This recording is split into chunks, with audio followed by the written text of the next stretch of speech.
Sir काय प्रस्ताव आहे नेमका अजितदादा गटाला? नाही, आता आमची जी बोलणी चालू आहे, काँग्रेस, पवारसाहेबांचे राष्ट्रवादी, महाराष्ट्र नवनिर्माण सेना आणि शिवसेना यांच्या चर्चेमध्ये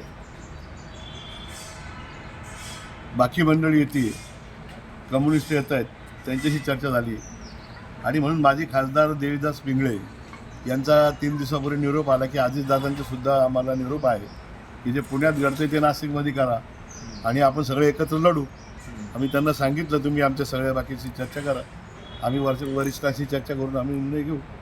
पण काय दादांचा प्रस्ताव आलाय नेमकं भाऊ? प्रस्ताव नाही, त्यांचं म्हणणं हेच आहे की भाई एकत्र या आपण सगळे नाशिकमध्ये आणि लढू. तुमची तयारी आहे त्यांच्यासोबत? उद्धव साहेबांशी चर्चा, राऊत साहेबांशी चर्चा केल्याशिवाय आम्ही हा निर्णय घेणार नाही.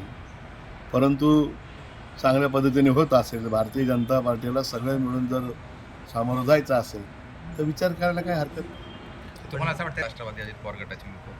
नाही, तो त्यांचा प्रश्न आहे, मला माहीत नाही. किती जागांचा प्रस्ताव सांगितलाय असं काही बोलणं? तसं काही प्रस्ताव दिला नाही, कारण अजून ते आले नाही, फक्त त्यांचा निरोप होता. कितपत हे ठरेल योग्य? नाही, घेणं नाही, त्यांचा निरोप आहे, त्यांचा प्रस्ताव आहे हां. आणि तो प्रस्ताव आम्ही वरिष्ठांकडे मांडणं हा आमचं काम आहे.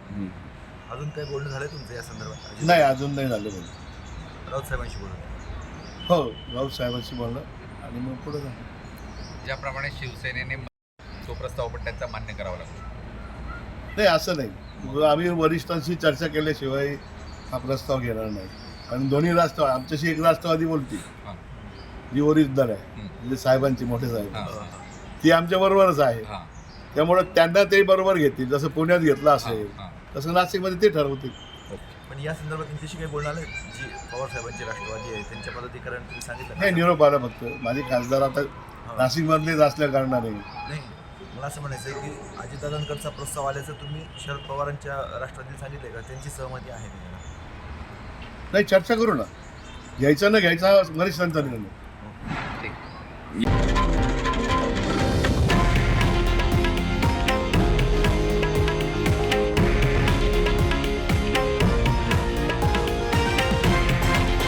हे आहे देशातील नंबर 1 न्यूज नेटवर्क आणि आपण पाहत आहात TV9 मराठी, एकमेव.